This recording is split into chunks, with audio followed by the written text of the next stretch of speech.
La crueldad rara vez comienza con un hachazo, se infiltra en la vida como la humedad, manchando las paredes, debilitando la estructura desde adentro hacia afuera, hasta que un día, la casa se derrumba con un solo toque.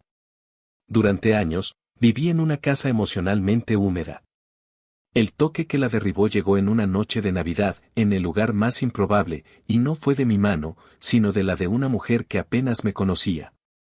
Mi nombre es Daniel, y durante 15 años, fui el esposo de Laura. Soy profesor de historia en la UNAM, un hombre cuya vida profesional está dedicada a analizar las lentas y metódicas erosiones de imperios y civilizaciones. Irónicamente, fui completamente ciego a la que ocurría en mi propia casa. Laura era una ejecutiva de relaciones públicas de alto nivel, una mujer que vivía de la imagen, la percepción y narrativas cuidadosamente construidas. En algún momento de nuestro matrimonio, la narrativa que construyó para mí, para consumo público, se convirtió en la de un accesorio anticuado y bien intencionado, pero, en última instancia, aburrido. La erosión fue un proceso de 1000 pequeños cortes. Comenzó con bromas en cenas con sus amigos. ¿Oh, Daniel? A él le encantaría venir, pero el siglo XVIII no se estudia solo, decía con una sonrisa brillante, y todos se reían. Yo me reía también, para no parecer sin sentido del humor. Después, evolucionó a un desdén más directo. Si me atrevía a expresar una opinión sobre política o arte, me interrumpía con una, querido, dejemos los asuntos modernos para el resto de nosotros. Hablaba por mí, respondía preguntas dirigidas a mí y, gradualmente, me entrenó para permanecer en silencio en eventos sociales, para evitar la sutil humillación que segaramente vendría. Me convertí en una isla, refugiándome en el mundo silencioso y ordenado de mis libros e investigaciones. Justificaba su actitud como el estrés de su trabajo, su necesidad de estar siempre conectada e ingeniosa. Me aferraba al recuerdo de la mujer con la que me casé, una mujer que antes se maravillaba con mis historias sobre aztecas y virreyes, creyendo que todavía estaba allí, en algún lugar bajo las capas de barniz cínico. La verdad es que me había vuelto complaciente, un experto en aceptar lo inaceptable en nombre de una paz que era, en realidad, solo la ausencia de un conflicto abierto. La humedad se extendía, y yo solo pintaba sobre las manchas. La invitación a la cena de Navidad en casa de María fue una sorpresa. María era una curadora de arte de renombre, una mujer que había conocido brevemente en una conferencia años atrás y con quien tuve una conversación fascinante. Laura, por otro lado, la conocía profesionalmente y estaba ansiosa por impresionar a su círculo de amigos. La casa de ellos en Lomas de Chapultepec era una obra de arte en sí misma, moderna pero acogedora, llena del olor a pino, canela y la promesa de una noche civilizada. Laura estaba en su elemento, flotando por la sala con una copa de champán en la mano, riendo, encantando. La observaba desde lejos, desde mi posición habitual cerca de una estantería de libros, sintiéndome más como un espectador que como un participante de mi propia vida. Estaba en paz en ese rincón, un fantasma satisfecho. Pero la noche no me permitiría esa escapatoria. María, la anfitriona, era una mujer de presencia imponente, con ojos inteligentes que parecían ver a través de las fachadas. Me encontró junto a los libros y, para mi sorpresa, recordó nuestra conversación. Daniel, qué bueno que viniste. Me encantó tu último artículo sobre la iconografía poscolonial, dijo, su sinceridad desarmándome. Durante 10 minutos, tuvimos una conversación real, la primera que había tenido en un evento social en años. Sentí un calor olvidado, la sensación de ser visto y valorado. Fue entonces cuando Laura se acercó, su brazo enlazándose en el mío de forma posesiva. Una pareja que no conocía estaba con ella. Aquí está, dijo Laura con una alegría performática. Mi esposo desaparecido, escondido con los libros, como siempre. María sonrió, generosamente. Estábamos teniendo una conversación maravillosa. Daniel, quiero que conozcas a Marcos y Elena. Son de la Facultad de Antropología. Un genuino interés surgió en mí. Estaba a punto de estrechar sus manos, de conectar, de salir de mi isla. Pero Laura habló primero. Levantó su copa, como si hiciera un brindis, su sonrisa era una cuchilla. Claro, dijo, su voz proyectada para que el grupo de alrededor pudiera oír. Este es mi esposo, Daniel. O, como lo llamo cariñosamente. Hizo una pausa para el efecto dramático. Él, despreciable e irritante. Se rió, un sonido agudo y artificial, esperando que los demás la siguieran, como siempre hacían. Pero esta vez, nadie se rió. El aire se congeló. La pareja miró al suelo, al techo, a cualquier lugar excepto a mí. La sangre desapareció de mi rostro. Sentí un zumbido en los oídos, el sonido de mi propia humillación volviéndose agudo. No fue el insulto en sí, fueron los testigos, el escenario navideño, la crueldad casual y espectacular de todo aquello. Fue el momento en que la mancha de humedad finalmente rompió la pared, exponiendo la podredumbre debajo para que todos la vieran. Me quedé paralizado, sin guión para ese nivel de desprecio público. Pero María no se quedó así. Su rostro, antes cálido y acogedor, se convirtió en una máscara de calma glacial. No me miró. Sus ojos inteligentes estaban fijos en Laura. Su voz no era alta, pero cortaba el silencio incómodo como un diamante corta el vidrio. Sal de mi casa ahora mismo, dijo. Laura parpadeó, la sonrisa falsa congelada su rostro. ¿Qué? María, fue una broma. Daniel sabe que estoy bromeando. No me importa, respondió María, su voz inquebrantable. Broma o no, ese tipo de veneno no es bienvenido aquí. Has ofendido a mi invitado y a mi amigo. Coge tu bolso y tu abrigo, y vete. Un silencio de asombro cayó sobre la fiesta. Laura, por primera vez en todos los años que la conocía, se quedó sin palabras. Su narrativa había sido secuestrada. Humillada ante el mismo público que intentaba encantar, se dio la vuelta, fue hasta el vestíbulo y, sin mirar atrás, salió por la puerta principal. Continué parado allí, en medio de la sala, en el epicentro del silencio. Una extraña me había defendido con más ferocidad de la que yo jamás me había defendido a mí mismo. Trazó una línea en la arena que yo había permitido que se borrara durante años. En ese instante, algo dentro de mí hizo clic. Un engranaje, oxidado por la inacción, finalmente giró. La casa húmeda de excusas y negaciones en la que vivía se había derrumbado. Y en sus escombros, una resolución fría y dura como el acero comenzó a formarse. Esa había sido la última vez. El silencio que siguió a la partida de Laura de la fiesta de Navidad fue, paradójicamente, lo más ruidoso que jamás había oído. Era un silencio que contenía el veredicto de años de falta de respeto, la ruptura de un hechizo y el sonido agudo y claro de mi propia libertad recién descubierta. María se me acercó, su rostro expresando una preocupación genuina. Daniel, siento mucho que esto haya sucedido en mi casa. La miré, y las palabras que salieron de mi boca me sorprendieron por su firmeza. No te disculpes, María. No hiciste nada malo. Al contrario, me mostraste algo que debería haber visto hace mucho tiempo. Rechacé educadamente las ofertas de transporte de los otros invitados. Llamé a un coche por una aplicación. Ese simple acto de irme a casa por mi cuenta, bajo mis propios términos, fue el primer paso en un camino del que sabía que no habría retorno. Cuando llegué a casa, encontré a Laura en la sala, como esperaba. Caminaba de un lado a otro, una pantera enjaulada, su rostro una mezcla de furia y humillación. Verla ya no despertó en mí el deseo de apaciguar. En cambio, sentí el desapego clínico de un historiador examinando un artefacto de una era pasada. ¿Cómo pudiste dejar que eso pasara, Siseo? Su voz tensa. Te quedaste ahí parado como un idiota mientras esa mujer me echaba de su casa. Me humillaste. La inversión de la culpa era tan predecible como la órbita de un planeta. En el pasado, me habría disculpado, asumido la culpa, hecho cualquier cosa para extinguir el fuego. Esta vez, simplemente la observé.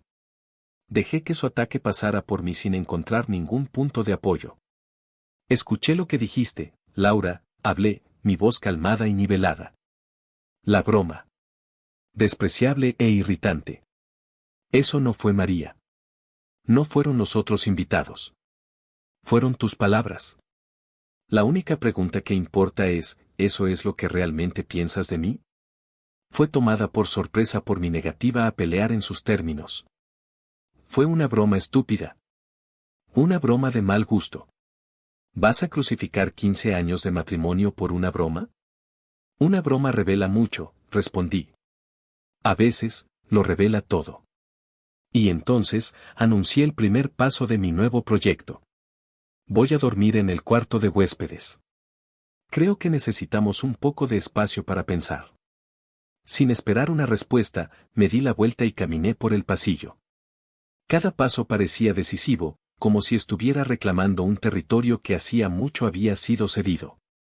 El plan que se formaba en mi mente no era de venganza. Era un plan de retirada estratégica. Un historiador sabe que, a veces, la única manera de ganar una guerra de desgaste es retirarse del campo de batalla, reagruparse y elegir un nuevo terreno para luchar. Mi nuevo terreno era mi propia dignidad. Los días siguientes establecieron el nuevo orden. Mi cambio no fue solo de comportamiento, fue una retirada completa de la participación emocional. Me convertí en un fantasma educado en mi propia casa. Me despertaba antes que ella, hacía mi propio café, iba a mi estudio y cerraba la puerta. El estudio, que antes era mi refugio de su mundo, se convirtió en mi fortaleza. Comía comidas sencillas que me preparaba a mí mismo. Cuando intentaba iniciar una conversación, mis respuestas eran breves, civiles, pero desprovistas de cualquier calidez o compromiso. Me convertí en un espejo de su propio trato hacia mí a lo largo de los años, la volví irrelevante. Su reacción pasó por fases predecibles, como las etapas de un imperio en colapso. La primera fue la furia. Gritaba, insultaba, portazos. ¿Vas a parar con este ridículo juego del silencio? Pórtate como un hombre, Daniel, y pelea conmigo. Pero me negué a darle la pelea que deseaba. Su rabia necesitaba mi miedo o mi culpa como combustible, y yo había cortado el suministro. La segunda fase fue el desprecio. Ah, por favor. Tú y tu drama de profesor ofendido. Cuando termines con tu berrinche, la vida real estará esperando. Intentó minimizar mi retirada, enmarcándola como un capricho infantil. Pero mi consistencia hizo que esa narrativa fuera insostenible. No estaba teniendo un ataque de ira. Estaba estableciendo una nueva realidad. La fase final, y la más reveladora, fue la confusión. Mi calma la desestabilizaba. No tenía un guión para lidiar con un Daniel que no reaccionaba, que no podía ser provocado. Su poder sobre mí siempre estuvo arraigado en mi previsibilidad, en mi disposición para absorber su crueldad y normalizarla. Sin eso, se quedó a la deriva. La veía deambular por la casa, tomando el teléfono para llamar a sus amigos y luego colgando, dándose cuenta de que no podía contarles la verdadera historia sin incriminarse. Estaba atrapada en la estructura que ella misma había construido, y ahora, estaba sola en ella. Unas semanas después de la fiesta, el silencio en casa era denso y constante. Estaba en mi estudio una noche, leyendo, cuando entró sin llamar. Era una violación de las nuevas fronteras no dichas, una última prueba. Se detuvo en medio de la habitación, con los brazos cruzados, una expresión de frustración y una extraña vulnerabilidad en su rostro. ¿Hasta cuándo vas a seguir con esto?, preguntó, su voz casi un susurro. Levanté la vista de mi libro. Mi mirada no contenía rabia, ni dolor. Solo una calma y una finalidad inquebrantables. ¿Con esto, qué, Laura?, pregunté genuinamente. ¿Con el respeto propio? Creo que para siempre. La palabra quedó flotando en el aire entre nosotros. Respeto propio. Era la pieza que faltaba, el pilar estructural que había permitido que ella erosionara durante años. Al nombrarlo, lo solidifiqué. En ese momento, ella entendió. El hombre que había moldeado para que fuera su saco de boxeo ingenioso, su despreciable e irritante, ya no existía. Y no tenía la menor idea de quién era el hombre que estaba sentado en su lugar. La palabra siempre quedó flotando en el aire de mi estudio durante días, un manifiesto silencioso. La guerra fría en nuestra casa continuó, pero algo fundamental había cambiado dentro de mí. El silencio ya no era un arma defensiva, se convirtió en un espacio constructivo. La energía que antes gastaba anticipando y absorbiendo las pullas de Laura fue redirigida hacia adentro, a la reconstrucción de mi propio imperio interior, largamente descuidado. El primer territorio que reconquisté fue el profesional. Durante años, había pospuesto el proyecto de escribir un libro, un análisis en profundidad sobre la compleja red de alianzas y traiciones que llevaron a la caída de Tenochtitlán. Laura siempre se había referido a él con desdén como tu hobby polvoriento. Ahora, con horas de silencio ininterrumpido a mi disposición, abrí los archivos. Las palabras, antes atrapadas detrás de una presa de inseguridad y desánimo, comenzaron a fluir. Me sumergí en mapas antiguos, crónicas de conquistadores y códices aztecas. Mi trabajo dejó de ser un refugio y se convirtió en una pasión de nuevo. El estudio ya no era una fortaleza, sino un taller, y estaba creando algo que era mío, algo que ninguna burla podía disminuir. Unos días después, sentí la necesidad de cerrar el círculo de esa noche de Navidad. Envié un breve correo electrónico a María, agradeciéndole formalmente por su hospitalidad y, más importante, por su amabilidad. Su respuesta fue cálida e inmediata, terminando con la oferta de un café y una charla sobre historia, sin drama, sigue en pie, si te interesa. Me interesaba. Nos encontramos en un tranquilo café de la Roma. La conversación fue como lluvia en tierra seca. Hablamos de arte, de historia, de la Ciudad de México. Escuchaba con un interés que era a la vez inteligente y genuino. Me hizo preguntas sobre mi libro, no con la condescendencia de Laura, sino con la curiosidad de una intelectual. Por primera vez en años, me sentí como un igual en una conversación con una mujer. Ese café de una hora hizo más por restaurar mi autoestima que 15 años de intentos por ganar la aprobación de mi esposa. Ese encuentro no fue el comienzo de un romance, sino algo quizás más importante, el comienzo de una amistad basada en el respeto mutuo, que me sirvió de espejo, mostrándome el tipo de interacción que merecía. Volví a casa ese día con una resolución de acero. Vivir bajo el mismo techo que Laura era insostenible.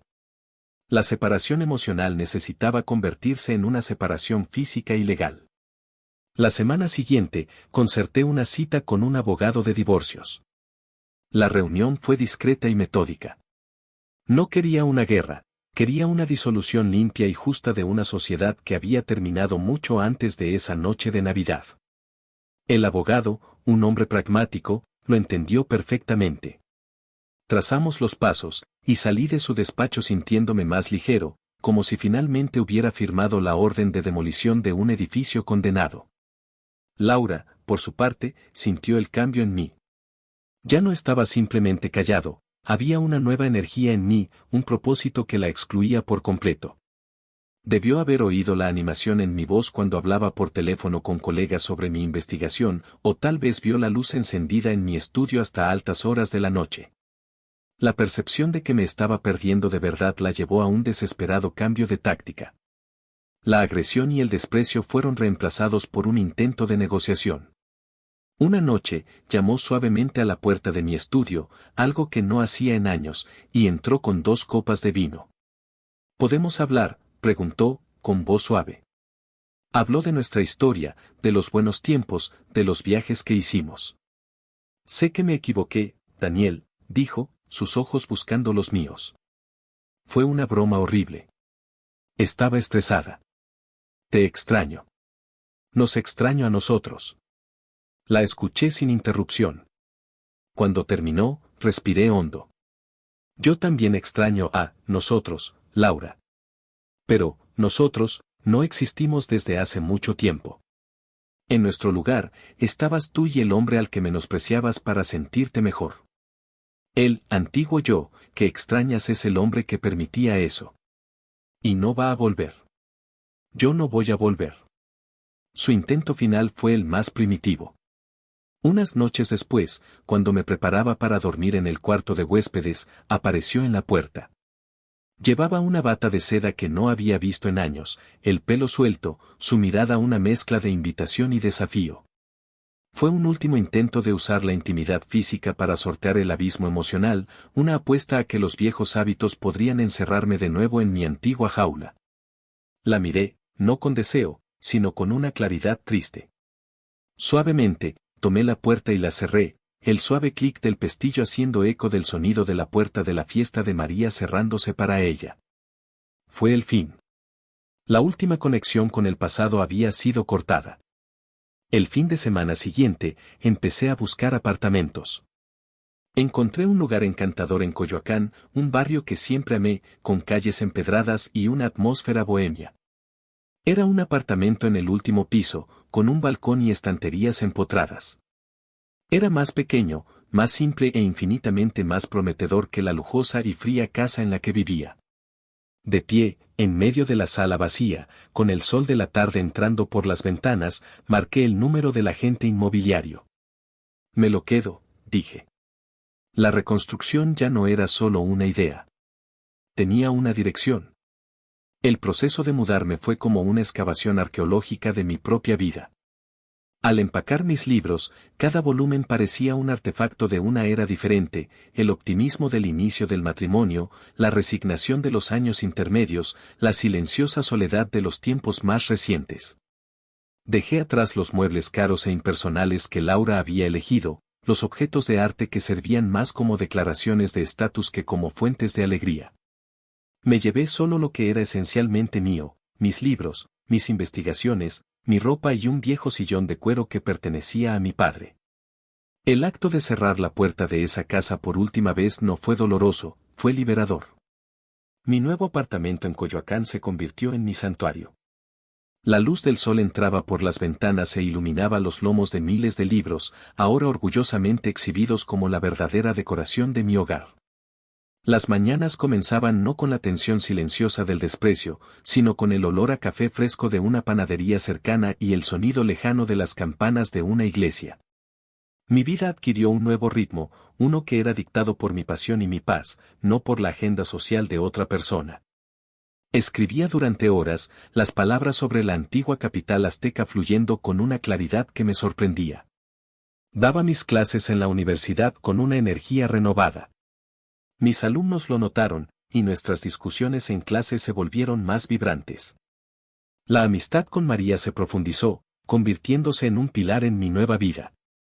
Nos encontrábamos semanalmente, a veces para visitar una nueva exposición, otras solo para conversar en un café. Era una confidente intelectual, alguien con quien podía debatir ideas y compartir fragmentos de mi libro. Leía mis capítulos no como una obligación, sino con un interés genuino, ofreciendo percepciones que hacían mi trabajo más fuerte. Su amistad era el antídoto al veneno de años de menosprecio. Era un recordatorio constante de cómo debería ser una interacción humana sana y respetuosa. El divorcio transcurrió de forma sorprendentemente administrativa. Con la ayuda de nuestros abogados, llegamos a un acuerdo justo. Laura, previsiblemente, intentó argumentar a favor de una porción mayor, pintando un cuadro de que su glamoroso estilo de vida era un activo para nuestro estatus social conjunto.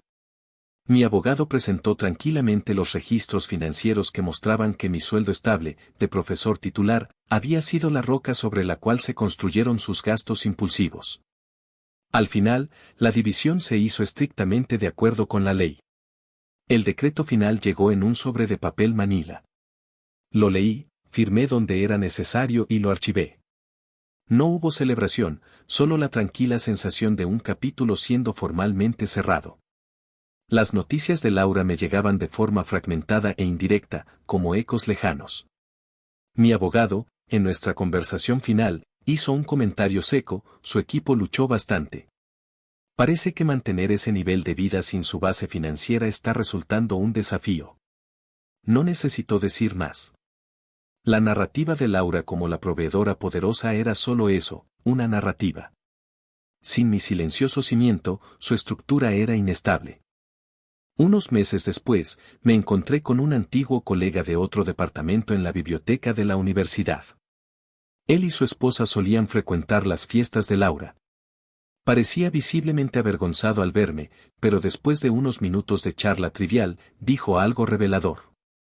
«Sabes, Daniel, las cosas son diferentes. Fuimos a un cóctel en tu casa, quiero decir, en casa de Laura, la semana pasada. Intentó hacer algunas de esas bromas afiladas de siempre, pero, no sé. Buscó la palabra correcta. sin ti allí para ser el blanco, ya no suenan como humor. Suenan simplemente, amargas. Esa observación me golpeó con la fuerza de una revelación. La actuación de Laura, su personaje de mujer ingeniosa y mordaz, requería un papel de reparto. Exigía mi presencia pasiva, mi silencio, para funcionar. Sin su contrapunto, sin el despreciable e irritante por encima del cual elevarse, no era una comediante afilada, era solo una mujer cruel hablando sola en una habitación. Esa noche, estaba en mi balcón en Coyoacán, con una copa de vino en la mano, mirando las copas de los árboles y las suaves luces del barrio. El aire era fresco, y el único sonido era la música clásica que sonaba suavemente dentro de mi apartamento. Mi libro estaba progresando. Tenía amigos que me respetaban. Tenía una casa que se sentía como un hogar. No solo había sobrevivido a la demolición de mi antigua vida.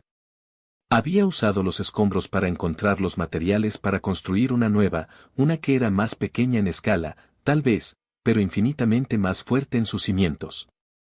La consolidación estaba completa. Ya no era la mitad de una sociedad tóxica, era el arquitecto y el único ocupante de una vida pacífica y auténtica. Y eso era más que suficiente. Pasaron casi 2 años. En la vida de un historiador, 2 años es un parpadeo, la duración de una nota a pie de página. En mi vida, fue tiempo suficiente para construir un nuevo mundo. Mi libro, La sombra de la serpiente, alianzas y traiciones en la caída de Tenochtitlán, había sido aceptado por una editorial universitaria y su publicación era inminente. Mi apartamento en Coyoacán era un refugio de paz y productividad. Mi amistad con María era una fuente constante de alegría intelectual y apoyo. Ya no era un hombre recuperándose, era un hombre completo, viviendo una vida que, por primera vez, parecía auténticamente mía. El pasado rara vez me visitaba, y cuando lo hacía, era como un documento de archivo, interesante de analizar, pero desprovisto de poder emocional. Laura y yo no teníamos amigos en común, y nuestros mundos, el de ella, de las apariencias corporativas, y el mío, de la sustancia académica, rara vez se cruzaban. Hasta la noche en que lo hicieron. El encuentro tuvo lugar en el Palacio de Minería, durante la presentación del libro de un colega. El gran salón neoclásico estaba repleto de académicos, estudiantes y amantes de la historia. El aire vibraba con conversaciones apasionadas y el olor a vino y papel antiguo. Estaba en mi elemento, circulando, siendo felicitado por mi propio libro, conversando con María a mi lado. Sentí una sensación de pertenencia que era a la vez nueva y profundamente reconfortante. Fue entonces cuando la vi al otro lado del salón. Laura. Estaba conversando con un político local, su sonrisa profesional firmemente en su lugar, su vestido caro pareciendo una armadura. Parecía exactamente la misma, pero algo era diferente. Había una rigidez en su postura, una tensión en su sonrisa. Se estaba presentando, como siempre, pero el público aquí no estaba interesado en su tipo de espectáculo. Era una nota disonante en una sinfonía armoniosa. Nuestras miradas se cruzaron por un breve segundo. Le di un corto y educado asentimiento de cabeza, el tipo de reconocimiento que se le da a un conocido lejano, y volví mi atención a la conversación en la que estaba. No iba a buscarla. Su historia ya no me interesaba. Pero, para mi sorpresa, momentos después, caminaba en mi dirección. María había ido a buscar otra copa de vino, dejándome solo por un instante. Daniel, dijo Laura, su voz intentando una ligereza que no alcanzaba. He oído lo de tu libro. ¿Quién lo diría? El hobby polvoriento, finalmente sirvió para algo. El antiguo yo se habría encogido ante la puya disfrazada de cumplido. El nuevo yo simplemente sonrió, una sonrisa genuina y sin esfuerzo. Sí, es verdad, respondí. Descubrí que tengo mucho más tiempo y energía cuando no estoy siendo constantemente editado. Mi respuesta, tranquila y precisa, la desequilibró. Esperaba una reacción, una apertura al drama, pero no le di ninguna. «Te ves bien», dijo, sus ojos evaluándome, quizás buscando señales de arrepentimiento o soledad. No encontró ninguna. «Estoy bien, Laura». «Muy bien», dije, y la sinceridad en mi voz era innegable. Intentó un último camino, el de la nostalgia forzada. El otro día estaba pensando en ese viaje nuestro a Oaxaca. La interrumpí, no con grosería, sino con una finalidad amable. El pasado es mi campo de estudio, Laura, no mi lugar de residencia. La miré, no con rabia ni pena, sino con la claridad final de un diagnóstico. Espero que estés bien. Debe ser agotador. ¿Agotador?, preguntó, confundida. Sí, dije. Vivir una vida entera para una audiencia. El golpe final no fue un ataque, sino una observación. Una simple declaración de verdad que resumía toda su existencia. Se quedó sin palabras. La fachada se agrietó, y por un segundo, vi a la mujer cansada e insegura detrás de la actuación. En ese momento, María regresó, entregándome una copa de vino con una sonrisa fácil. Perdón por la demora, la fila estaba. Se detuvo al ver a Laura, su expresión volviéndose educadamente neutra. María, dije, mi tono cambiando a una calidez genuina. Gracias. La presencia de María, la facilidad entre nosotros, era la prueba viva de mi nuevo mundo. Laura lo vio todo, mi paz, mi confianza, mi amistad auténtica. Vio un mundo completo del que no formaba parte y en el que ya no era bienvenida. Murmuró una despedida apresurada y se alejó, mezclándose con la multitud, convirtiéndose solo en otra sombra en el gran salón. Más tarde, mientras caminaba con María por las tranquilas calles del centro histórico, reflexioné sobre el encuentro. No sentí triunfo, ni amargura. Sentí solo, distancia. La distancia que un historiador siente de un evento pasado. Laura había pasado la vida construyendo un escenario, obsesionada con la iluminación, el vestuario y el aplauso del público. Yo, finalmente, había aprendido a construir una biblioteca, un lugar silencioso, sólido, lleno de verdad y construido no para la admiración de los demás, sino para la paz de una sola alma. La mía. Y en el silencio de esas paredes, finalmente había encontrado la historia que valía la pena vivir.